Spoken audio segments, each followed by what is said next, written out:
Hi అండి. ఈ బజ్జీలు చూస్తుంటే మీకు కూడా తినాలనిపిస్తుందా? చాలా సింపుల్గా చేసుకోవచ్చండి. ఎలా అంటే ఫస్ట్ మనం ఉల్లిపాయలు కట్ చేసుకోవాలి. దానిలోకి మనం శనగపిండి, మనకి ఎన్ని బజ్జీలు కావాలంటే అంత క్వాంటిటీలో శనగపిండి తీసుకోవాలి.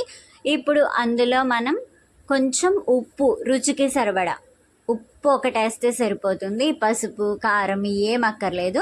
వాటిని ఒకసారి అలా మిక్స్ చేసి తర్వాత వాటర్ పోసుకుని మనం చపాతీ పిండిలాగా ఇక్కడ చూపిస్తున్నట్టుగా కలుపుకోవాలి. ఇప్పుడు పచ్చిమిరపకాయ బజ్జీ కదా మనం వేసేది, కొన్ని పచ్చిమిరపకాయలు తీసుకోవాలి. అలాగే ఒక బూరెల మూకుడు తీసుకుని అందులో డీప్ ఫ్రైకి సరిపడా ఆయిల్ పోసుకోవాలి.